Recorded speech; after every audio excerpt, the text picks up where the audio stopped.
안녕하십니까. 행복한 안식일입니다. Good morning and happy Sabbath. 한 주일 동안 잘 지내셨습니까? I trust you had a good week. 우리 지난 안식일에 우리 최종규 선생님 우리 사모님하고 같이 오셨는데 우리 최종규 선생님 분당 구조교회 혹시 언제부터 오셨는지 혹시 아시고 계십니까? Last week, Choi Jong-gyu, he was here with his wife. Do you know how long he's been with us? 작년 12월 15일에 우리 최종규 선생님이 방명록에다가 다음과 같이 써주셨어요. Last year, last October, he wrote this Last message. December. Last December, he wrote this message. 네.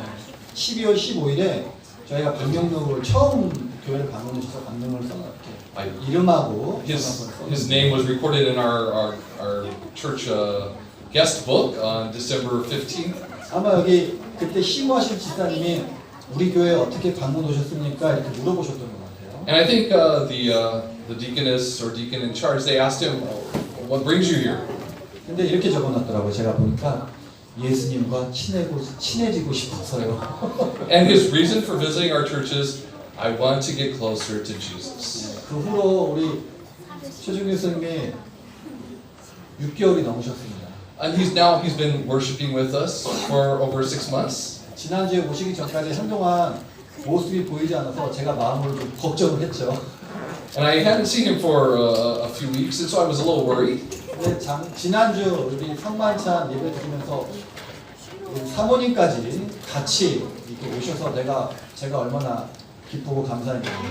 And I can't describe how happy I was for him to see both he and his wife with us last Sabbath when we celebrated communion. 네, 제 마음에 한동안 잘 나오시다가 꾸준히 묵묵하게 잘 나오시다가 잠깐 안 나오셨을 때 우리가 사랑을 더 보여드리지 못해서 그런가 그런 생각도 제가 혼자 했습니다. And as I reflected, he'd been with us for quite a while, and then he didn't come for a few weeks, months.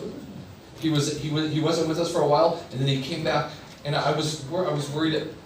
Privately, I was worried. I was thinking about him. 근데 제가 아까 이렇게 인사하면서 이렇게 최종규 선생님 안부를 부르니까 교회 열심히 나오겠습니다. 이렇게 말씀해 주시더라고요. And as I greeted him today, and he comforted. I was comforted by his words, and he said, I will be attending regularly from now on. 제가 그 예배 시작 전에 이렇게 우리 최종규 선생님 이름을 언급하고 말씀드리는 이유는요. 좀 더 관심을 가져주셔서 올해 12월 15일쯤 되면 교회 출석 1주년 기념 파티를 하는 걸로. And the reason I'm mentioning Mr. Che publicly like this is because I want all of us to take a more greater interest in him, to make him feel at home in our church family. And I'd like to suggest that on this coming December 15th that we have a party to celebrate his 1-year journey to get closer to Jesus with us here at our church. 최종규 선생님 이름 기억해 주시고 많은 관심 부탁드립니다. So please remember Mr. Che's name. Make him feel warm and welcome here. 이 시간 이 하나님의 말씀을 사모하여 오신 여러분 모두를 환영합니다. I want to welcome every one of you who are here, who are seekers of Christ. 오늘 하나님의 말씀을 통하여 주님과 동행하는 기쁨을 꼭 누리시기를 이 시간 축원드립니다. And may during this our time together during the sermon that we may also be more we may recommit ourselves as followers of Christ. 오늘 말씀의 제목은 우는 것입니다. 통곡인데요. The title, there's an interesting word in the title of my sermon, wailing. 그냥 우는 게 아니라 진심으로 마음을 다해서 우는 것입니다. But this isn't just about wailing, just a wailing as in Greek, but this is a sincere wailing. 함께 사사기 2장 4절 말씀 읽어보겠습니다. My key text is in Judges chapter 2 verse 4. 시작. 여호와의 사자가 이스라엘 모든 자손에게 이 말씀을 이르매 백성이 소리를 높여 운지라. Let's read together. When the angel of the Lord had spoken these things to the Israelites, the people wept aloud. 여러분들은 슬퍼서 울고 싶을 때 어디 가서 우십니까? My friends, when you are sad, when you're grieving, where do you go? 예루살렘 성전은 AD 70년에 로마 제국에 의해서 무너지고 이렇게 서쪽 성벽만 하나 덩그러니 남게 됩니다. We know from history that the Jerusalem fell to the Romans in AD 70, and the only thing that's left of that original temple there is that wall you see in the center of the picture. 이제는 많은 유대인들이 이곳을 찾아와서 이 서쪽 성벽, 이 성전이 아니에요. 이게 성벽에 붙어서 하나님을 향하여 울며 기도하는 장소가 되었습니다. This place is called the Wailing Wall. It's the former western wall of the temple. And to this day, the Jews, they make their way to the Wailing Wall to pray. 그래서 이 서쪽 성벽을 오늘날에는 통곡의 벽이라고 부릅니다. As I mentioned, it's called the Wailing Wall. 여기 보이신 이게 뭔지 아세요? You know what this gold-domed building is above? 여호와 하나님의 성전이 아니에요. It's not a temple to Jehovah God. 이슬람 성전입니다. It's a very famous Jewish mosque. A Jewish mosque. 모슬림. It's a Muslim mosque. 이게 꼭 엄청난 화려한 건데 이게 이름이 알 아크사 모스크라고 It's 해요. called the Al-Aqsa Mosque. 예, 알 아크사 모스크인데 이스라엘 백성들이 처음에는 이 땅이 이스라엘 요르단에 뺏겨갖고 이스라엘 땅이 아니었는데 최근에 67년 정도인가 정확히는 안 되는데 요 땅을 이스라엘이 전쟁을 해서 다시 되찾아서 요 부분만 이스라엘로 회복된 땅입니다. And so this land actually was just reclaimed recently during the Six-Day War.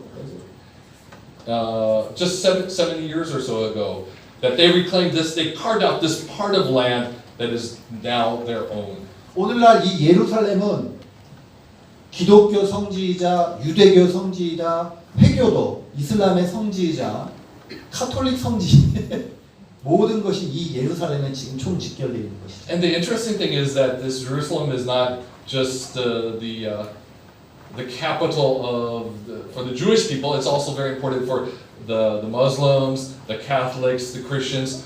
All these faiths. For Jerusalem is a very important place. For them. 어떤 사람들이 여기에 와서 울며 기도하는지 한번 좀 가까이 한번 보겠습니다. Let's take a closer look at the Wailing Wall. 유대교에서는 남녀를 구별을 합니다.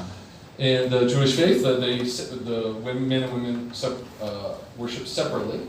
그래서 여기는 제가 이렇게 안 보이는데 여기 지금 거의 남자들만 이렇게 모여 있죠? If you look here, you can see mainly it's the men in this section. 칸막이를 해놔서 여자가 모이는 부분, 남자가 모이는 부분인데 여기 지금 남자들만 모이는. And if you go there is a partition between the sections, the men on one side and the women on the other. 뭐 하고 있죠? And what is he doing? 울고 있습니다. He's crying. He's 자, wailing. 두 가지 복장이 있는데요. You can see they're dressed differently. These two. 요 까만 중절모를 쓰는 사람이 좀 더 정통 유대교인이라고 할 수 있어요. The gentleman in black with the beard, that's a more conservative strain of Judaism. 똑같은 복장인데 이렇게 기도하고 있죠? And you see here there's another man without a beard. 또 어떤 사람이 기도하나 봅시다. Who else visited the wall? 안 빠지는 곳이 없죠? If you visited anybody who's anybody, they visit the Wailing 트럼프도 Wall. 와서 통곡의 벽에 손을 대고 기도하고 있어요. And when President Trump visited Israel, he too visited the Wailing Wall. 이제 오늘 말씀을 지금 동영상을 찍고 있는데요. We're recording today's sermon. 미국에 있는 우리 김영준 집사님이 부탁을 해서 지금 찍고 있습니다. We received a request from one of our family, one of our church family, who's currently in the U.S. So he said, "Can you record the sermon?" 윌리엄이 앞으로 제가 찍어달라고 부탁을 했는데 저렇게 모든 장비를 동원해서 저렇게 할 줄 몰랐는데 수고하는 우리 윌리엄한테 큰 박수 한번. So I'd like to acknowledge William. He's put together his ingenuity. He's got his camera. He's got his tripod, and he's recording this for our fellow church member in the U.S. 원래 오늘 설교를 제가 이제 유다와 다말 이야기 끝나고 요셉 이야기가 딱 들어가면 딱 좋은데 제가 이제 하던 게 사울 이야기를 계속 했었잖아요. 이어서 오늘하고 다음 주까지 되는 데까지 이어지기 때문에 좀 해야겠다 싶어서 오늘도 이제 사사기에 있는 내용을 지금 제가 들고 나왔습니다. And so I planned to move on in Genesis, but I decided that I wanted to focus on Judges at this moment in time. And so for the next couple weeks, I'll be speaking on Judges. 오늘 제가 드리는 이 설교는 제가 독창적으로 만든 건 아니고요. 다윗의 수금이라는 책의 기초에서 제가 만들어 봤습니다. 다윗의 수금이라는 책의 기초에서 제가 설교를 만들었습니다. 수금.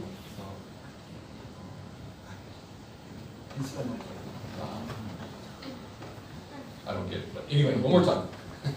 다윗의 그 악기라는 책, 수금이라는 책 이렇게 번역되어 있는 책에 기초하고 있습니다. This is not my own original sermon. I'm basing the sermon on a book called the Music of David, the Psalms of David. 자, 이 다윗이 태어나기 전 오래전부터 이미 이스라엘에서는 왕에 대한 실험이 있었습니다. Before the time of David, long before that, the children of Israel had been looking for a king. 어떤 사울 왕이 등장하기 전에 이스라엘에 어떤 왕이 있었을까요? Before King Saul, the first king of Israel, what kind of king did the children of Israel have? 기드온의 아들 아비멜렉 여러분 기억하십니까? Do you remember a gentleman named Elimelech? 이 성경 말씀을 쭉 보면 아비멜렉은 70명이나 되는 형제들을 살해하고 스스로 왕이 되게 됩니다. The Bible tells us that this man named Elimelech, he killed his 70 brothers just so he could become king. 여기 보면 70명을 한 번에 죽입니다. 자기 형제 70명. 70 brothers in one session, 그리고 스스로 왕이 됩니다. and then he crowned himself king. 하지만 아비멜렉은 이렇게 스스로 권력을 장악해서 왕이 되지만 3년 만에 죽고 맙니다. But although he was successful in elevating himself to king through his exercise of power, his kingship only lasted for 3 years. 어떻게 죽는지 제가 한번 읽어볼게요. 한 여인이 맷돌 밑짝을 아비멜렉의 머리 위에 내리던져 그 두고를 깨뜨리니. We read about his demise in Judges chapter 9:53. It says, a woman dropped an upper millstone on his head and cracked his skull. 한날에 같은 장소에서 자신의 형제를 70명이나 죽였던 그 아비멜렉은 머리가 깨져서 죽습니다. And so we see here this tragedy of how Abimelech, in one day he killed 70 of his brothers to take power, and then we see 3 years later we find that he himself was killed by a stone falling on his head. 이 3년 동안 이스라엘은 잠깐 왕정을 경험하죠. And so the children of Israel for those 3 years they experienced what it was like to have a king. 근데 이스라엘은 이미 이집트에서 왕 밑에서 살아가는 삶이 어떤 것이었는지를 철저하게 경험하였습니다. But actually, the children of Israel had already experienced what it was like in all aspects of life to live under a king during their time in bondage in Egypt. 그 왕 밑에서 노예 생활하던 이스라엘 백성을 하나님께서 건져 주셨어요. And God brought the children of Israel out of Egypt from under the king, that Pharaoh. 이스라엘은 이집트에 살고 있었을 때 파라오 왕의 종이었죠. 노예였습니다. And so while the children of Israel were captives in Egypt, they were under the reign of Pharaoh, the king. 이집트에서 살 때 이스라엘의 정체성은 바로 노예 그것 자체였습니다. And they realized that their identity during their time in Egypt, they were slaves. They were not free men. 하나님께서 이스라엘을 이집트 인간 왕으로부터 구원해 주시고 자유를 되찾아 주셨어요. And so God, through Moses, brought them out from under the slavery under this earthly king, Pharaoh. 그때 여러분 아시다시피 이스라엘 민족은 자발적으로 인간 왕 대신 하나님을 왕으로 모시는 찬양을 드리고 기도를 합니다. And as you recall from some of my previous sermons, as God brought them out, and they voluntarily, the children of Israel said, "You are our king," to God. 그런데 이스라엘이 사무엘 앞에서 다시 왕을 달라고 요구하게 되죠. But now we find during the time of Samuel, the children of Israel are once again demanding a king. 출애굽기에서는 자발적으로 여호와 하나님을 왕으로 모셨던 이스라엘이 왜 사무엘서에 와서는 사무엘에게 인간왕을 요구하게 되었을까요? And I posed the question before, why did the children of Israel who said to God after the Exodus, they said to God, you are our king. Why during the time of Samuel did those same people, the descendants of those same people, now we're not satisfied with God as their king, they wanted a human king. 그 변화의 과정이 바로 사사기에 기록되어 있습니다. And we find this transformation in Israel's thinking in the book of Judges. 왜 이스라엘이 하나님으로 만족하지 않고 인간왕을 요구하게 되었을까요? So why did the children of Israel, why were they not satisfied with God as their king? Why did they want a human king? 사사기 초반부에는 이스라엘이 여호와 보시기에 악을 행하였다는 표현이 자주 등장합니다. In the early chapters, in the early verses and chapters of Judges, we find that God said many times the Israelites did evil in the sight of the Lord. 똑같은 표현이 3번 등장합니다. We find here, as you see on the screen, we find three things. It's mentioned 3 times. 사사기 2장 11절에 여호와의 목전에 악을 행하여 Judges 2:11, the Israelites did evil in the eyes of the Lord and served the Baals. 사사기 3장 7절에 여호와 목전에 악을 행하여 Chapter 3, verse 7, the Israelites did evil in the eyes of the Lord. 그 다음에 사사기 3장 12절에도 또 등장하죠. 여호와의 목전에 악을 행하니라. And again, in chapter 3, verse 12, we say once again the Israelites did evil in the eyes of the Lord. 이게 사사기 초반에 똑같은 표현이 3번이나 반복적으로 등장하고 있는 것이죠. And so once again, we see here at the very beginning of Judges, it's saying the Israelites did evil in the sight of the Lord, not once, not twice, but 3 times. 그런데 사사기 이제 후반부에 가면 똑같은 표현이 또 등장하는 것이 있는데 이런 표현이 등장합니다. But in the latter part of the book of Judges, we find another expression repeated multiple times. 이 똑같은 표현이 사사기 17장 6절과 사사기 21장 25절 다 후반부에 등장하죠. So we see in chapter 17, verse 6, chapter 21, verse 5, towards the end of the book, we find this expression. 똑같은 말씀이에요. We find exactly the same thing, exactly the same verse repeated. 똑같으니까 하나만 같이 읽고 있습니다. 시작. 그때에는 이스라엘에 왕이 없으므로 사람마다 자기 소견에 옳은 대로 행하였다. Since the verse is exactly the same, let's just read it one time. Please read with me. In those days, Israel had no king. Everyone did as he saw fit. 자, 앞에서 반복됐던 말과 지금 뒤에서 반복되고 있는 말을 합치면 그 결론이 뭘까요? So if we put together that expression from the beginning of Judges and this expression from the end of Judges, what do we see? We have a clearer picture of the situation. 하나님 앞에서 여호와 목전에 악을 행하던 이스라엘이 어느 순간 그 악을 올바른 것으로 착각하여 자기 소견에 오를 대로 살아가고 있다는 것입니다. And what we see here is that the children of Israel did evil in the sight of the Lord, and at some point, the evil that they were doing, suddenly they didn't realize it was evil anymore, and we see that they accepted it as okay and immoral, and they did as they saw fit.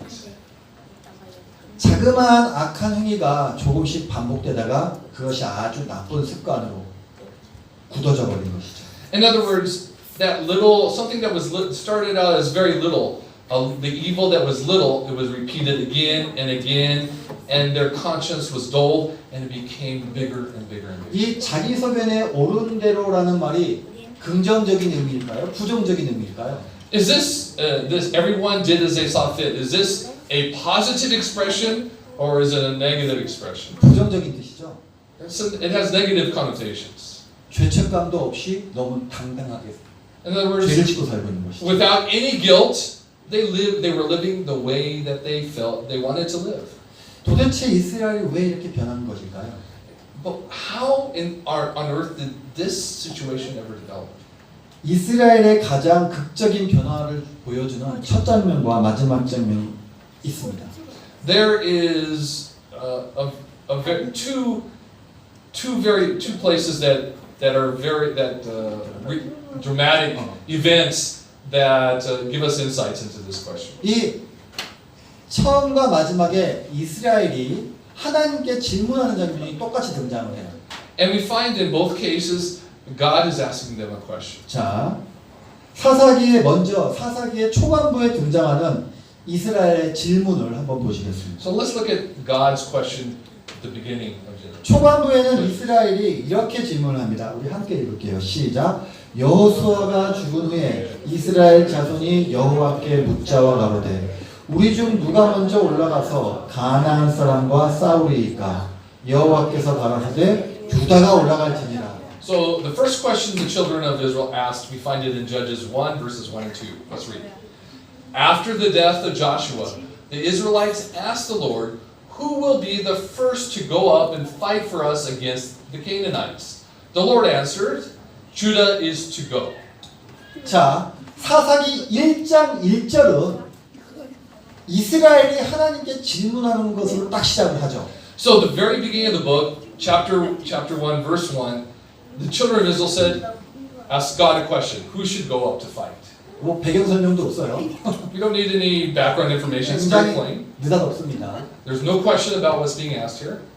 그만큼 사사기의 기자는 우리에게 강한 인상을 심어주고 싶었던 거예요. And so the writer of Judges wants to make a very strong impression with this beginning. 지금 이스라엘이 누구와 싸워야 되는 거예요, 지금? Who did God say? Who were they going to fight?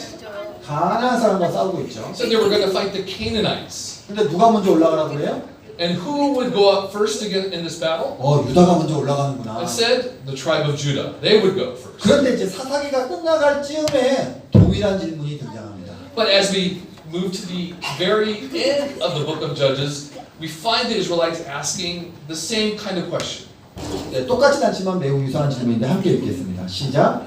이스라엘 자손이 일어나 베델에 올라가서 하나님께 묻자와 거르되 우리 중에 누가 먼저 올라가서 베냐민 자손과 싸우리이까 여호와께서 가라사대 유다가 먼저일지니라. Judges 20:18. Let's read. The Israelites went up to Bethel and inquired of God. They said, "Who of us shall go first to fight against the Benjaminites?" The Lord replied, "Judah shall go first." 참, 하나님의 대답은 똑같아요. 먼저 유다가 올라가라.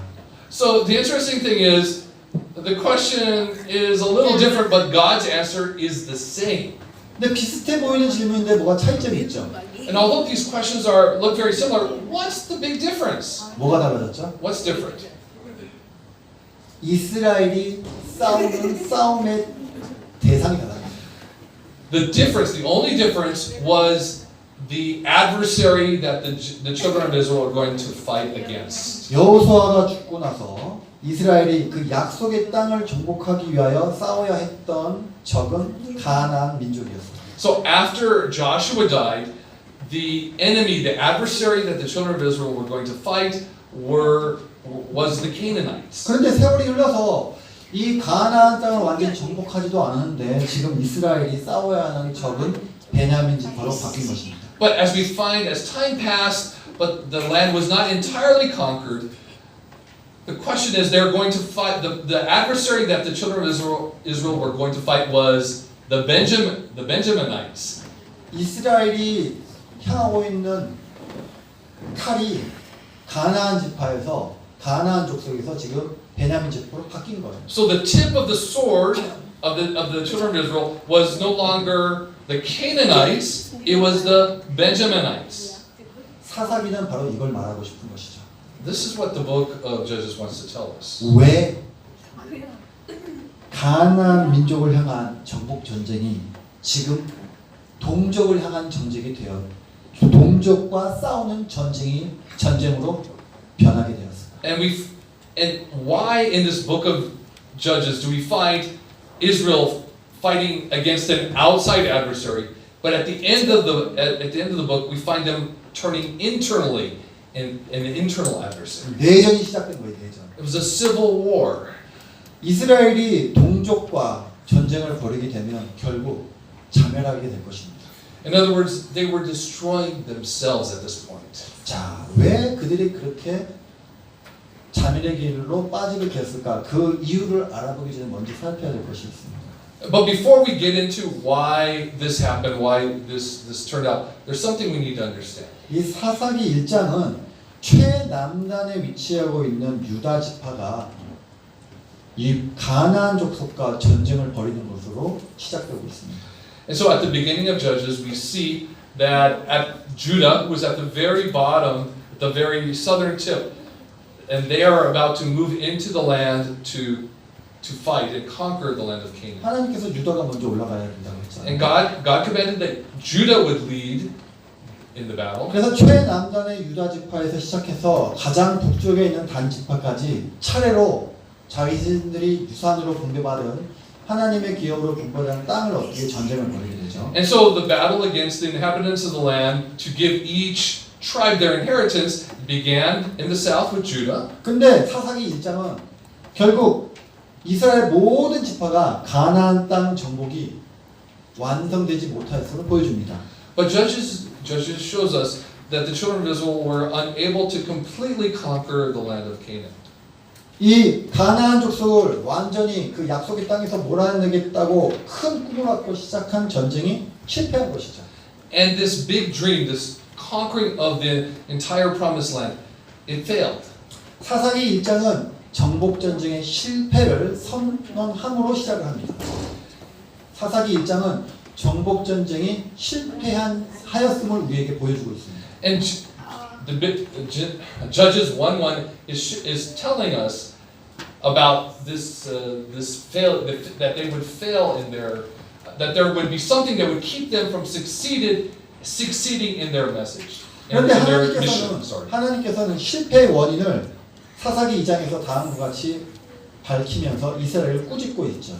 And he warned them at the beginning there was something that could keep them from success in their mission to do this. We find that in Judges chapter 2 verse. 그들이 실패한 이유를 하나님께서는 이렇게 말씀하십니다. 함께 읽겠습니다. 시작. 너희는 이 땅 거민과 언약을 세우지 말며 그들의 반을 홀라하였거늘 너희가 내 목소리를 충성치 아니하였도다. 그리함은 어찌미뇨.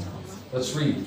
And you shall not make a covenant with the people of this land, but you shall break down their altars. Yet you have disobeyed me. Why have you done this? 너희가 내 목소리를 충정하지 아니하였다. Why have you disobeyed me? 사무엘이 사울에게 한 말입니다. Isn't that what Samuel said to Saul? 이스라엘은 여호수아를 통하여 전달된 하나님의 명령을 지키지 않았어요. In other words, the children of Israel did not keep the word that the Lord had sent them. 여호수아는 죽기 전에 이미 이스라엘 백성들에게 다음과 같은 유언을 남겼습니다. Even while they were still being led by Joshua, they were given this warning. 함께 읽겠습니다. 시작. 그러므로 스스로 조심하여 너희 하나님 여호와를 사랑하라. Joshua 23:11 says, "So be very careful to love the Lord your God." 우리 개척대 친구들 어린이 설교문 설교 노트에 이거 잘 적어 놓으세요. Our kids are taking notes of the sermon. Please write this verse down in your notes. 그러므로 스스로 조심하여 너희 하나님 여호와를 사랑하라. So be very careful to love the Lord your God. 자, 이렇게 할 때 어떤 일이 벌어질지 여호수아는 다음과 같은 약속을 이스라엘에게 줍니다. And so God 여호수아는 이 약속을 지킬 때 어떤 일이 벌어지는지 다음과 같이. God made this promise to the people as if they would follow Him. 한 명이서 1000명을 이길 것이라는 것이죠. Joshua 23:10 says, "One of you routs 1,000." 여호수아는 이러한 약속의 말씀과 함께 경고의 말씀도 남겨놨습니다. But in addition to this message of hope and encouragement, there was also a message of warning. 안타깝게도 방금 아까 한 명이 1000명을 쫓아낼 것이라는 약속 대신에 바로 오늘 이 말씀이 사사기에서 실현이 된 것입니다. But sadly to say, while God promised one man could rout 1,000, we find a tragedy that developed because the children of Israel did not follow God. 함께 읽어보겠습니다. 시작. 너희가 만일 퇴보하여 너희 중에 빠져남아있는 이 민족들을 친근히 하여 더불어 혼인하며 피차 왕래하며 정령히 하라. 너희 하나님 여호와께서 이 민족들을 너희 목전에서 다시는 쫓아내지 아니하시리니 그들이 너희에게 올무가 되며 덫이 되며 너희 옆구리에 채찍이 되며 너희 눈에 가시가 되어서 너희가 필경은 너희 하나님 여호와께서 너희에게 주신 이 아름다운 땅에서 멸절하리라. Please read with me Joshua 23 verses 12 and 13.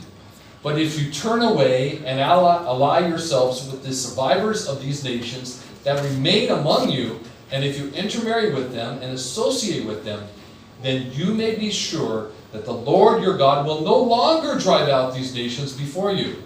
Instead, they will become snares and traps for you, whips on your backs and thorns in your eyes, until you perish from this good land which the Lord your God has given.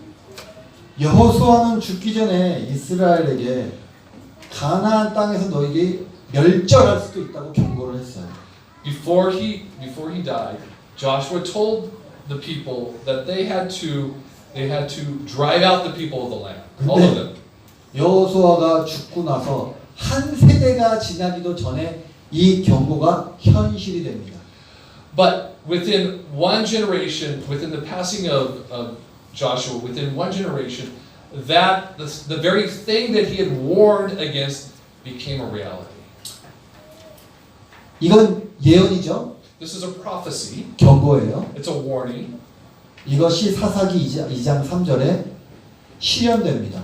But we see the reality, the result of them disobeying that in Judges chapter 2 verse 3. 함께 읽겠습니다. 시작. 그러므로 내가 또 말하기를 내가 그들을 너희 앞에서 쫓아내지 아니하리니 그들이 너희 옆구리에 가시가 될 것이며 그들의 신들이 너희에게 올무가 되리라 하였노라. Please read with me. Now therefore I tell you that I will not drive them out before you. They will be thorns in your sides and their gods will be a snare to you. 이게 실제로 이루어졌어요, 안 이루어졌어요? Did this happen or did it not happen? 이루어졌어요. It happened. 그런데 차이가 있죠. But there's one difference. 하나님께서는 이스라엘이 가나안 땅에서 멸절될 거라는 말씀은 하지 않으셨어요. He didn't say, the difference is he didn't say he would destroy them. 여기서 보세요.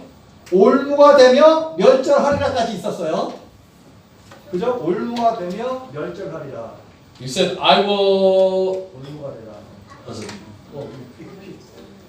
네. Snares. Snares and traps. 그리고 없어질 것이다. That they will perish. 그죠? 올무가 되며 멸절 두 가지가 있는데 여기서 하나님께서 멸절은 빼고 올무까지만 실현시키셨다 이 말이에요. So we see here that the perish part, God dropped that part, but the snares remain. 이게 하나님의 은혜인 것입니다. We see God's grace at work here, that they do not perish. 얼마나 이걸 피하고 싶었으면 멸절까지 얘기를 꺼내시면서 그런 일이 되지 않도록 경고하셨는데 결국 그런 일이 벌어지자 하나님께서는 멸절은 빼시고 올무까지만. And so we see here God pleading with them to keep His word, to do what He commanded, so they could avoid the snares, the traps, the sadness, and also the destruction. And when they did do that very thing that they'd been warned against, God, in His mercy, did not allow them to perish. 그런 멸절이라는 카드를 꺼내놓지는 않았지만 우리의 관심사는 과연 이스라엘이 올무에서 끝날까?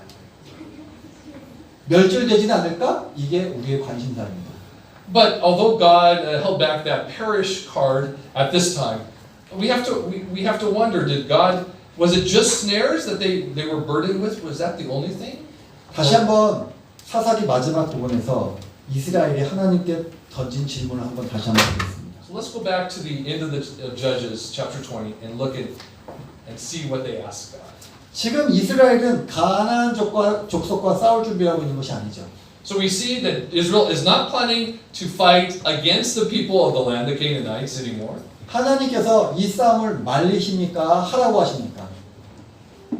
하나님께서 이 싸움을 하라고 하십니까? 아니면 싸움을 멈추라고 하십니까? Do you think that God should allow this to go forward or to stop them in their tracks? 하나님께서 야 싸우지 말아라. 형제가 싸우는데 부모가 싸우지 마. 형 동생끼리 싸우는데 싸우지 마라 이렇게 해야 될 거 아니에요. If we think about this rationally, shouldn't God say, we have here a situation where brother is going to go against brother. Shouldn't God say, just stop fighting, don't do it? 막내가 죽을 죄를 졌는데 하나님께서 뭐냐면 큰형부터 때려라 이렇게 하는 거예요 지금.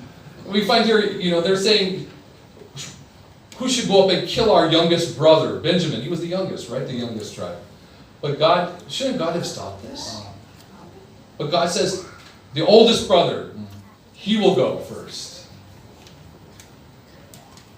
지금 이스라엘 연합군이 베냐민 지파 전쟁군을 마치고 이거를 싸워야 하나 말하나 하나님께 물었을 때 하나님께서 싸우지 말라고 대답하신 게 아니라 유다부터 때려라.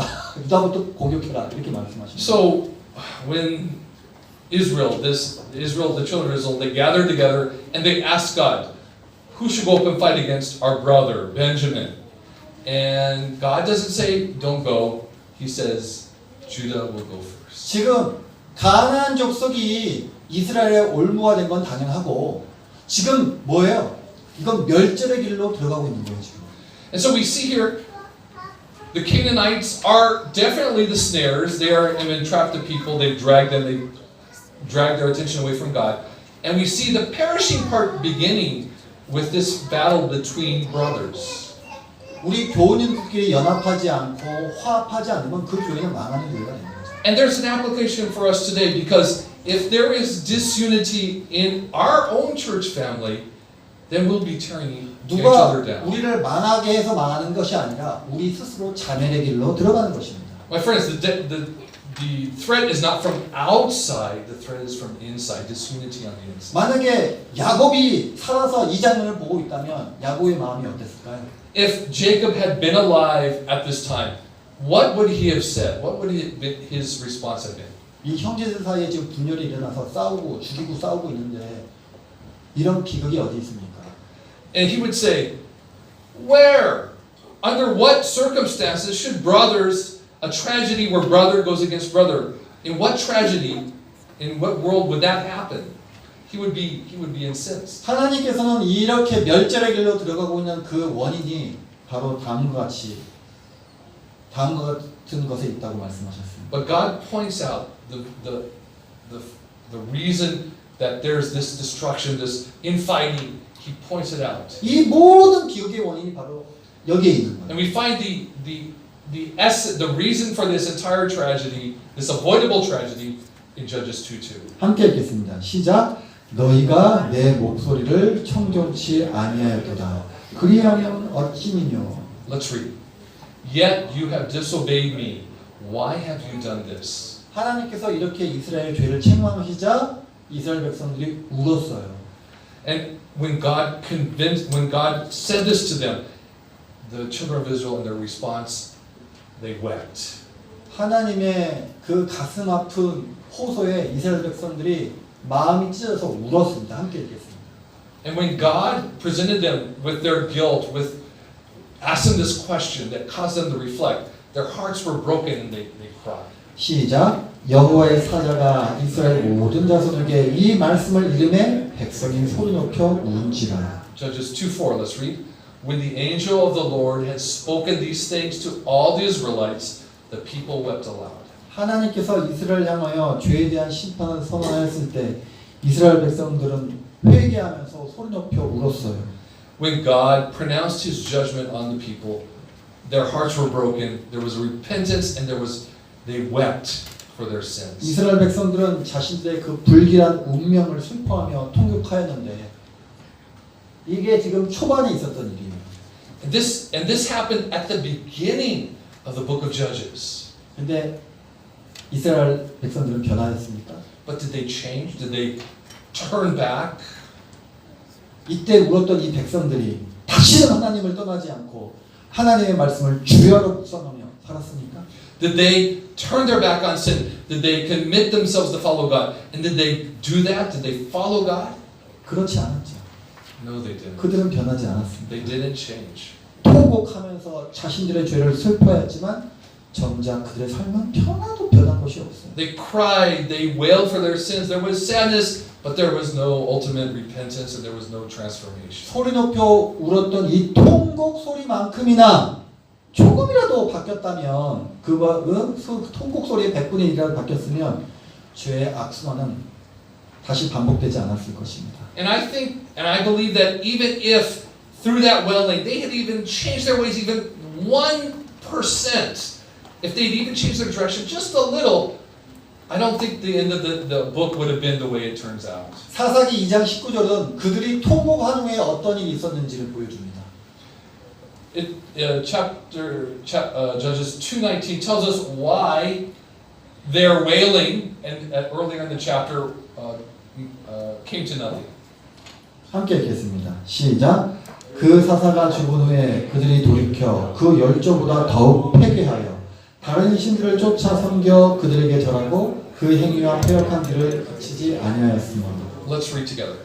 But when the judge died, the people returned to ways even more corrupt than those of their fathers, following other gods and serving and worshiping them. They refused to give up their evil practices and stubborn ways. 악행이 줄어든 거 없어진 게 아니라 더 심해졌습니다. It wasn't a question of just being less evil, they became even more evil. 악행이 끊이지 않는 결과가 뭐였죠? 악행이 계속 지속되고 강해진 그 결과가 무엇이었습니까? And what is the ultimate result of evil when it is allowed to continue and to multiply and to snowball?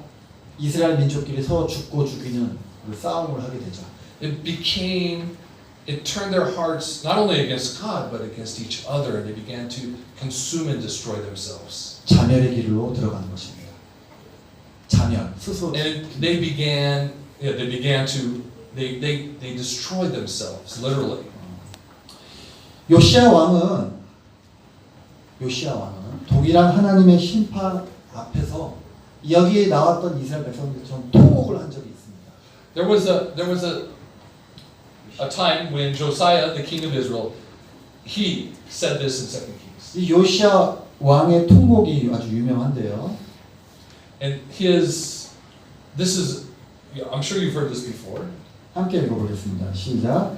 내가 이곳과 그 거민에게 대하여 빈표가 되고 저주가 되리라 한 말을 내가 듣고 마음이 연하여 여호와 곧 내 앞에서 겸비하여 옷을 찢고 통곡하였으므로 나도 내 말을 들었노라 여호와가 말하였느니라.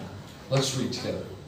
Because your heart was responsive and you humbled yourself before the Lord, when you heard what I have spoken against this place and its people, that they would become accursed and laid waste, and because you tore your robes and wept in my presence, I have heard you, declares the Lord. 지금 하나님께서 뭐라고 말씀하시는 거예요? What is God saying here? 하나님께서 지금 요시야 왕의 그 통곡 소리를 들으셨다고 말씀하십니다.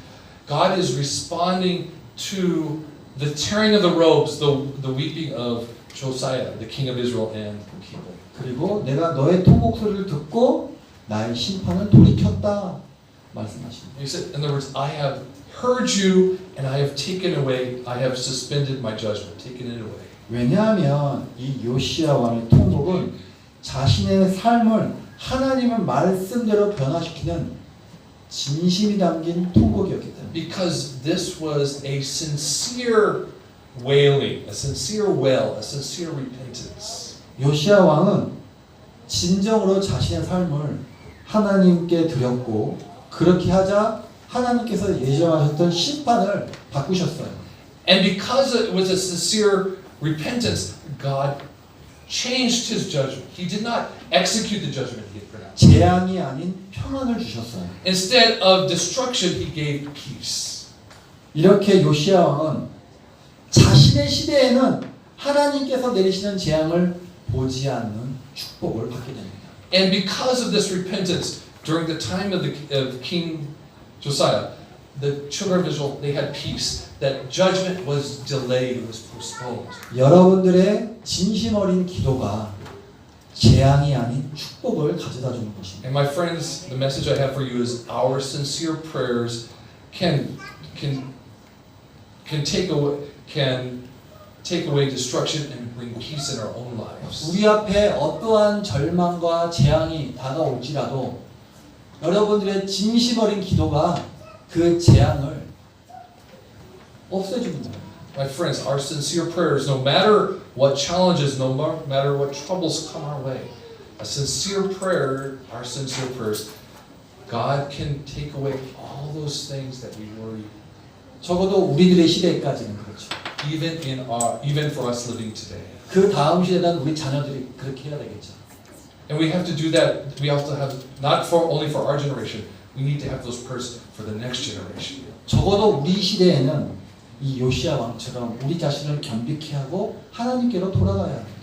But for us, for our generation, we too we need to have that faith of Josiah, that repentance and the sincere wailing.